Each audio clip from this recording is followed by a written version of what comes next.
სახელითა მამისათა და ძისათა და სულისა წმინდისათა. ქრისტე აღსდგა.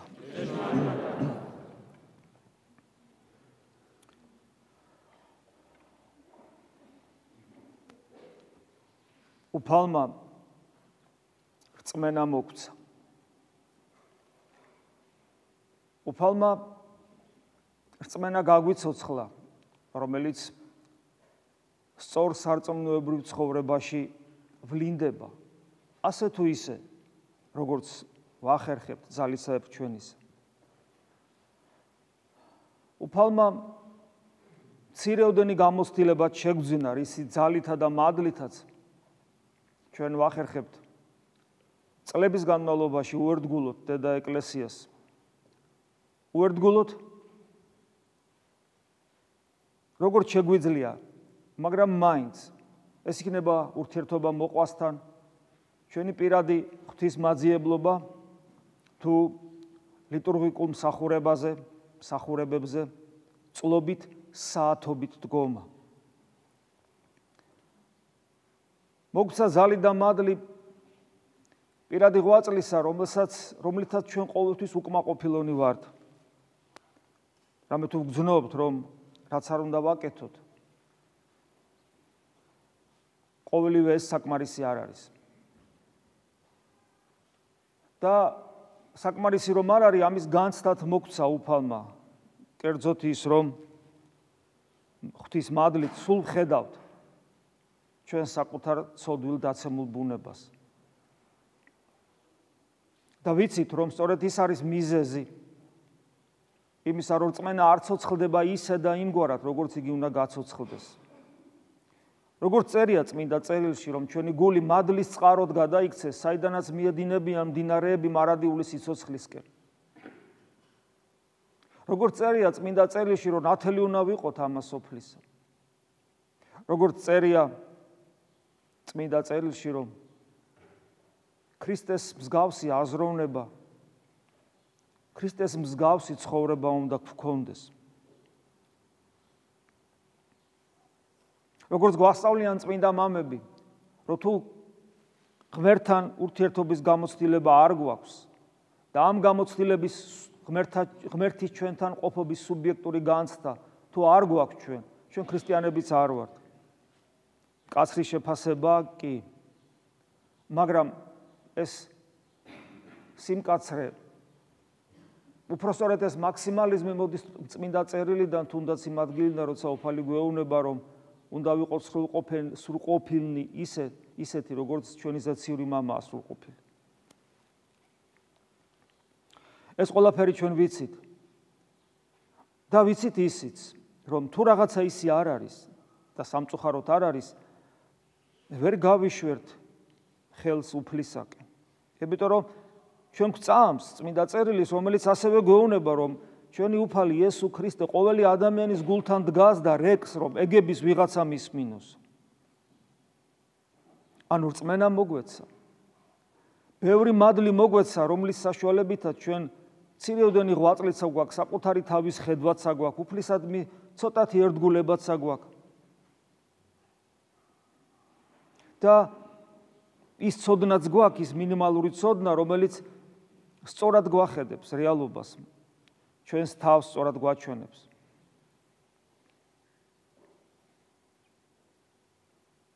მაგრამ მიუხედავად იმისა, რომ ეს ყველაფერი გვაქვს, ალბათ ჩვენ რაღაცას ვაკლებთ. როდესაც ადამიანები დიდი განსასწრებით მოდიან ეკლესიაში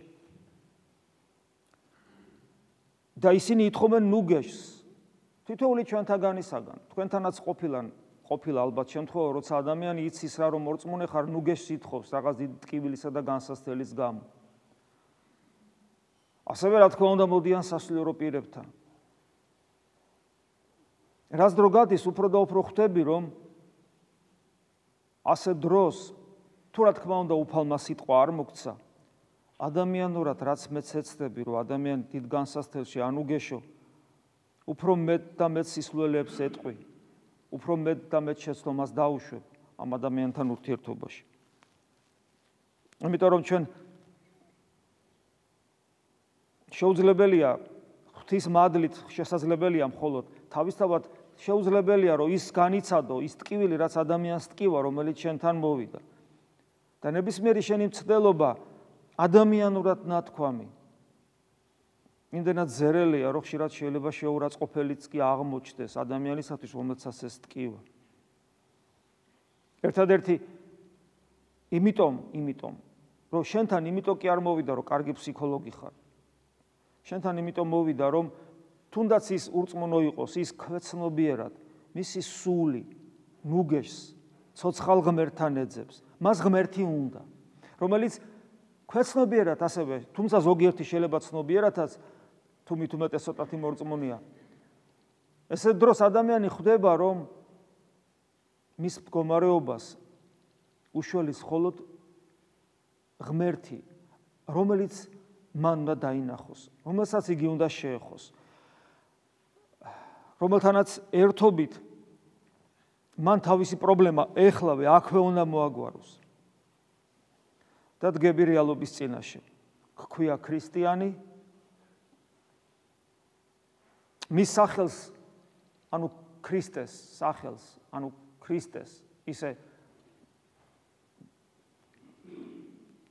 პატივმოყვარეულად ატარებ რომ ქრისტიანი ვარ ამბობ შეიძლება სხვას თავშიც ჩაუკაკუნო რომელიც არ არის ქრისტიანი და მორალის წაუკითხო მაგრამ საქმეზე რომ მიდგება აღმოაჩენ რომ შენ თავად ქრისტეს არ იცნობ მასთან ურთიერთობა არ აგაქვს ანუ ბრმა ხარ ანუ თითქოს გზად შეიძლება იცოდე და ჩვენ შეიძლება ეს პრივილეგია გქონდეს ქრისტიანებს ჩვენ ვიცით გზა იმიტომ რომ უფალმა თქვა მე ვარ გზა და მეტნაკლებად ვინც ცდილობს სწორი სულიერი ცხოვრებით იცხოვროს მან იცის ეს გზას მაგრამ ამ გზაზე ვერ მიდიხარ იმიტომ რომ ფეხები არ გვემორჩილება ვკოჭლობთ ან შეიძლება თლათ უარესი საერთოდ დავრდომილები ვართ პარალიზებულები ვართ საერთოდ ვერც კი ვინძრევით უნარი არა გვაქვს მოძრაობის და რომელ ქრისტიანობაზეა მაშინ საუბარი როცა არათუ ვერ ხედავ და არათუ გიჭირს სიარული არამედ საერთოდ ვერ მოძრაობ იმ ცოდნის და მიუხედავად რომელიც ცოდნაც ჩვენ გვაქვს კარგია თუ გძნობ ამ დროს ეს ყველაფერი კარგია თუ გძნობ საკუთარ სიბრმავეს კარგია თუ გძნობ საკუთარ ხეიბრობას და კარგია თუ გძნობ რომ პარალიზებული ხარ და შესაბამისად თუ ცდილობ მიზეზი იპოვო და თუ კარგია თუ აღმოაჩენ რომ ეს მიზეზი მხოლოდ შენი დაცემული ბუნებაა რომლის ტყვეობიდან იმიტომ ვერ გამოდიხარ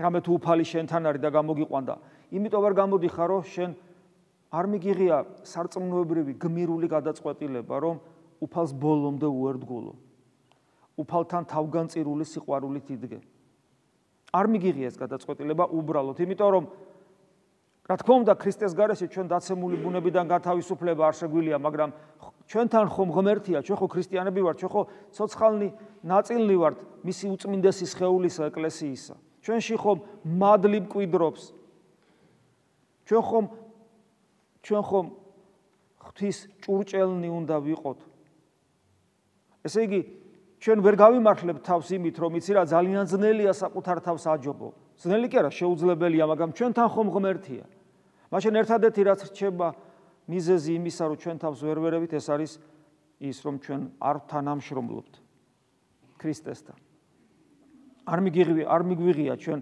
აი ეს მოწამეობრივი გადაწყვეტილება იმიტომ რომ ყოველი ქრისტიანი თავისი ცხოვრების წესით მოწამეა ანუ ის ამოწმებს ამ სოფელში რომელსაც ქრისტე არ უნდა ამოწმებს თავის ცხოვრების წესით თავის სიტყვით თავის შინაგანი მდგომარეობით ყველაფრით ამოწმებს რომ იესო ქრისტე არის ღმერთი განკაცებული ჩვენთან ჩვენი ხსნისათვის მოსული ამას ამოწმებს თავის ცხოვრებით ეს არის მოწამეობა რომელიც შეიძლება დაგვირგვინდეს კიდევაც ფიზიკური ტანჯვითაც ზოგ შემთხვევაში მაგრამ უფრო მეტად ხშირ შემთხვევაში ის ვლინდება იმ განსაცდელების ღირსეულად დათმენაში, იმ უსამართლობებში, რომელიც თითოეული ქრისტიანის გარშემო აუცილებლად უნდა იყოს.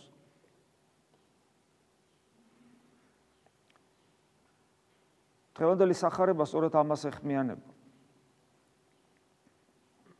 როგორც წმინდა მამები განმარტავენ, ის პარალიზებული, რომელსაც უფალი კურნავს და ის რეალობები, რომელიც იქ აღწერილია, ტბა, რომელსაც 5 შესასვლელი აქვს, თქვათ ამ გარშემო სტოვა, როგორც არის ნახსენები, წყლის ამღვრევა და ასე შემდეგ, ყველაფერი ეს რეალურად ესე იყო და უფალმა გაანკურნა, მაგრამ მას ძალიან ღრმა სიმბოლური დატვირთვაც აქვს.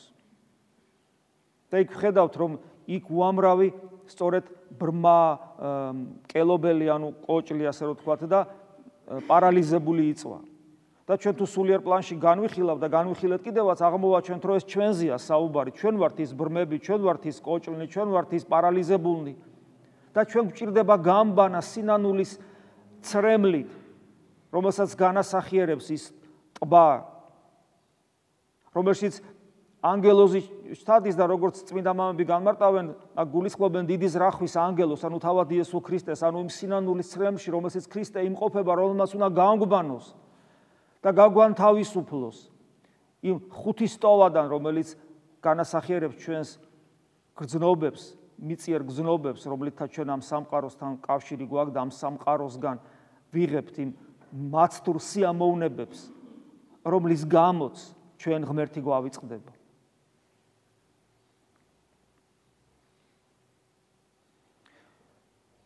თუ ჩვენ მოწამეობრივი მდგომარეობა გვექნება შინაგანი, ანუ ის, რომ ყოველთვის ყველას წინაშე დავამოწმოთ, რომ იესო ქრისტე ნამდვილად ღმერთია და თან არა სადღაც, არამედ ჩვენთან. მაშინ ყველა ეს პრობლემა მოიხსნება. ხოლო იმისათვის, რომ ჩვენ ეს დავამოწმოთ, ჩვენ არ შეიძლება ამის დამოწმება, შეუძლებელია ამის დამოწმება, რასაც ჩვენ საუბრობთ მოწამეობრივი ღვაწლის აღსრულება, რომ ყველას წინაშე დაამოწმო, არა დემონსტრაციულად მაინდა-მაინც. თუმცა შეიძლება რაღაც მომენტში ესეც კი საჭირო გახდეს, არამედ უბრალოდ შენი ცხოვრების წესით, რომ ცხოვრობ შენთვის, მაგრამ აი ეს ცხოვრობ შენთვის სინამდვილეში არის მოწამეობა, იმიტომ რომ შენ ყოველ სიტყვაში, ყოველ გამოხედვაში, მიმიკაში, ადამიანთან ურთიერთობაში, შინაგან მდგომარეობაში, ნებისმიერ დროს ჭამს, სვავ, გძინავს, გვიძავს, ოჯახში ხარ, გარეთ ხარ, სამსახურში ხარ, ეკლესიაში ხარ, ყველგან შენი მდგომარეობით ამოწმებ, რომ იესო ქრისტე არის განკაცებული ღმერთი, რომელიც არის შენთან.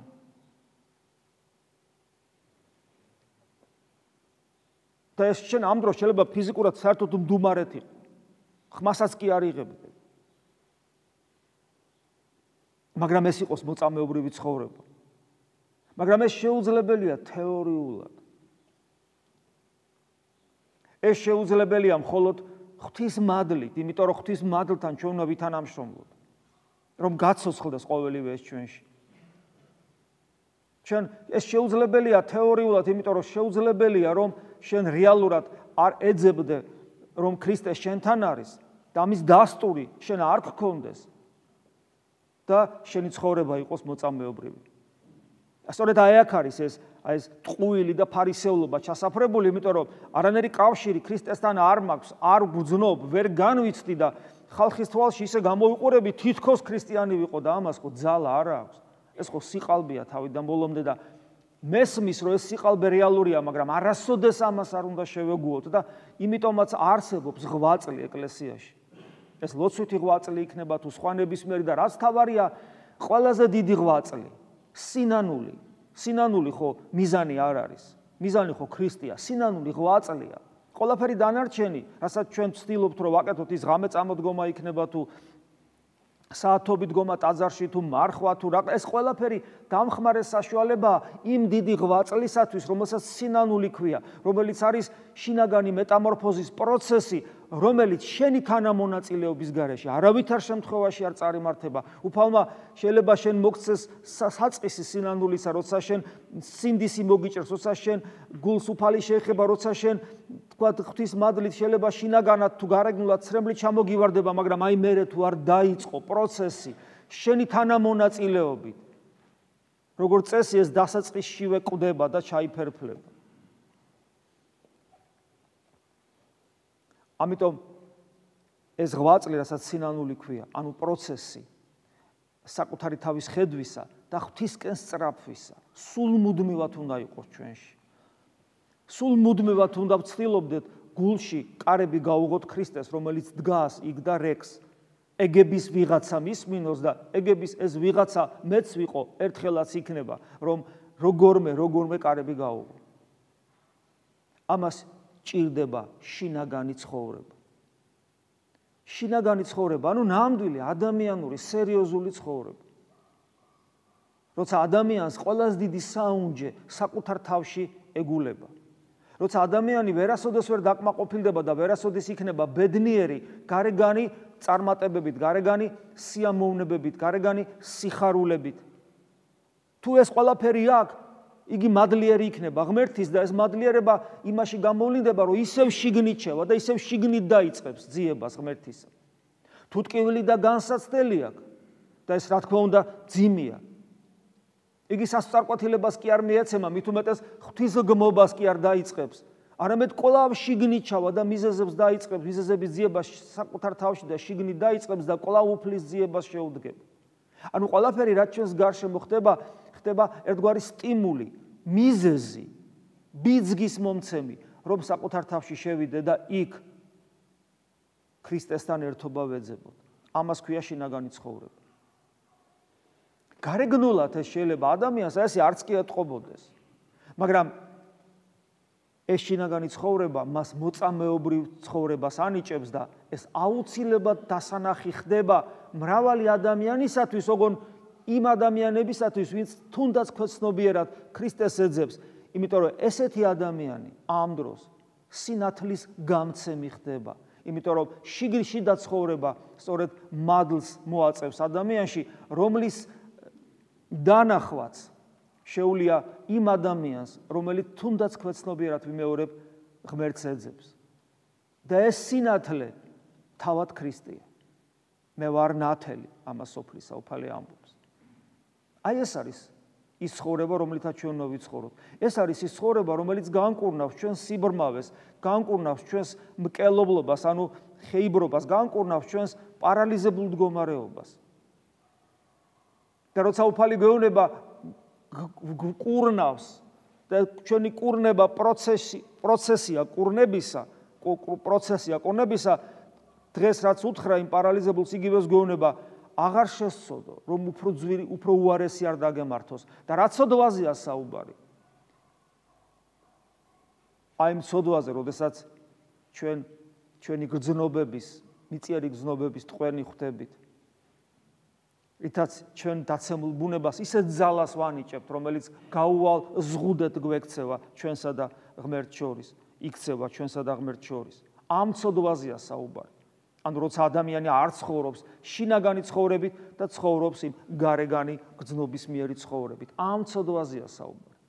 ამიტომ ვეცადოთ, მიუხედავად ჩვენი სტატუსისა და სოციალური მდგომარეობისა, ვინ ვართ, ერისკაცნი ვართ, მონაზონი ვართ, მღვდელნი ვართ, მრევლის წევრები ვართ, ოჯახი გვაქვს, ოჯახი არა გვაქვს, სულ ერთია, მდიდარნი ვართ, ღარიბი ვართ, ასახალგაზრდა, სულ ერთია. ყველაფრის და მიუხედავად ვეცადოთ ვიცხოვროთ შინაგანი ცხოვრებით, სადაც ვიპოვით ჩვენს უფალს იესო ქრისტეს და სადაც რომლის საშუალებითაც, ანუ მასთან ერთობის საშუალებითაც გავხდებით ის, რასაც დიდი, ძალიან დიდი და მშვენიერი სახელი ქვია, სახელი ქრისტიანისა. ამინ. მადლი უფლისა ჩვენისა იესო ქრისტეს და სიყვარული ღმრთისა და მამის და აზიარება სული საწმინდისა იყოს თქვენ ყოველთა თანა. ამინ.